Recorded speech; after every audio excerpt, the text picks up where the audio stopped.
Natural star Nani సినిమాలకు ప్రత్యేకమైన fan base ఉన్న విషయం తెలిసిందే. లక్షలాది మంది అభిమానులు ఆయన సినిమా కోసం ఎదురు చూస్తూ ఉంటారు. స్టార్ హీరోల ఫ్యాన్స్ కూడా నానిని అభిమానిస్తూ ఉంటారు.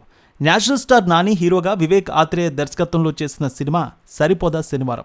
డిఫరెంట్ టైటిల్తో వస్తోంది ఈ సినిమా.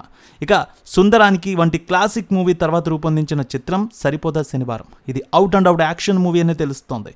టీవీ ఎంటర్టైన్మెంట్స్ బ్యానర్పై టీవీవి దాన ఈ చిత్రాన్ని నాని కెరీర్లోనే హైయెస్ట్ బడ్జెట్తో తీసుకువచ్చారు. అద్భుతమైనటువంటి చిత్రంగా దీన్ని రూపొందించారు. ఇప్పటికే టీజర్ ట్రైలర్ పాటలు బయటకు వచ్చేశాయి. మార్కెట్లో దుమ్ము దులుపుతున్నాయి. అన్ని ప్రేక్షకులను మెప్పించాయి. డిజిటల్ ప్లాట్ఫామ్లో ఇవన్నీ కూడా హైలైట్గా నిలిచాయి. ముఖ్యంగా ట్రైలర్లో పోతారు మొత్తం పోతారు అనే డైలాగ్ సినిమాకే మంచి హైప్ని తీసుకువచ్చింది.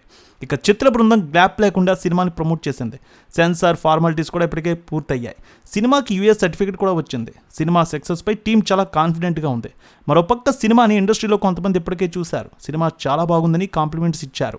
ఇక సినిమా వీక్షించిన తర్వాత వాళ్ళు తమ అభిప్రాయాన్ని కూడా తెలియజేశారు. సినిమా ముందు రోజు అమెరికాలో ప్రీమియర్స్ ప్రదర్శితమవుతాయనే విషయం తెలిసిందే. సో తాజాగా ఈ సినిమా కూడా అమెరికాలో ఇప్పటికే ప్రీమియర్స్ స్టార్ట్ అయ్యాయి. అక్కడి నుంచి మంచి టాక్ వస్తోంది. ఈ సినిమా అక్కడ ఏ విధంగా అలరించిందో చూద్దాం.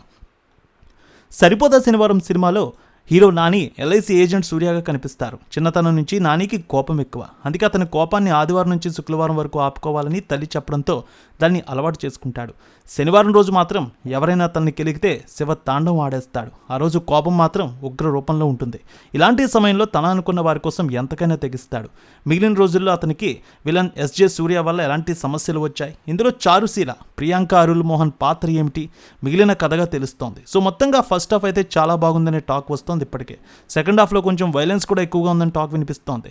ఇక నాని నటన సెకండ్ హాఫ్లో ఉగ్ర రూపం కనిపించింది అంటున్నారు. క్లైమాక్స్కి మళ్ళీ సినిమా గ్రాఫ్ అమాంతంగా పెరిగిపోయింది. నాని ఎస్జే సూర్య పోటీ పడి మరీ నటించారు. ఎస్జే సూర్య ఇందులో నటన అద్భుతంగా ఉందని కూడా ప్రశంసలు వస్తున్నాయి. తెలుగు ఇండస్ట్రీలో కూడా ఆయన నటనకి ప్రత్యేకమైనటువంటి ఫ్యాన్స్ పెరుగుతారు ఈ సినిమా తర్వాత. ఇద్దరి మధ్య వచ్చే సీన్లు, పోరాట సన్నివేశాలు అదిరిపోయాయి అంటున్నారు. ఇక హీరోయిన్ ప్రియాంక కూడా చాలా అందంగా కనిపించింది. ఆమె రోల్ చాలా బాగుందని టాక్ వస్తోంది. వివేక్ ఆత్రేయ దర్శకత్వంలో తిరిగిన యాక్షన్ ఎంటర్టైనర్ యుఎస్లో మాత్రం అదరగొడుతోంది. అద్భుతమైనటువంటి కలెక్షన్స్ కూడా తీసుకువచ్చే దిశగా ముందుకు సాగుతోంది. రేణుక ఎల్లమ్మ తల్లి ఆశీస్సులతో ఫోన్ ద్వారా జ్యోతిష్యం చెప్పబడును. గురూజీ శ్రీనివాసరాజు జ్యోతిష్యంలో అపారమైన అనుభవం ఉన్న గురువు గారు మీకు ఏ సమస్య ఉన్నా పరిష్కారం చూపుతారు. ప్రేమ, పెళ్లి, విదేశీయానం, ఆరోగ్య సమస్యలు, ఆర్థిక ఇబ్బందులు, వాస్తు, దాంపత్య సమస్యలు, కుటుంబ కలహాలు, వ్యాపార సమస్యలు, ఇలా అన్నింటికీ పరిష్కారం చూపబడును. మీరు ఫోన్ ద్వారా లేదా వాట్సాప్ ద్వారా గురూజీని కాంటాక్ట్ అవ్వచ్చు. మీ డేట్ ఆఫ్ బర్త్, మీ ఫోటో బట్టి జ్యోతిష్యం చెప్పబడును. మీరు ఎక్కడెక్కడో జ్యోతిష్యం చేపించుకొని నిరాశలో ఉన్నారా? ఒకసారి ఈ గురువు గారిని సంప్రదించండి. మీ సమస్యకు పరిష్కారం పొందండి. Cell number 709888851111.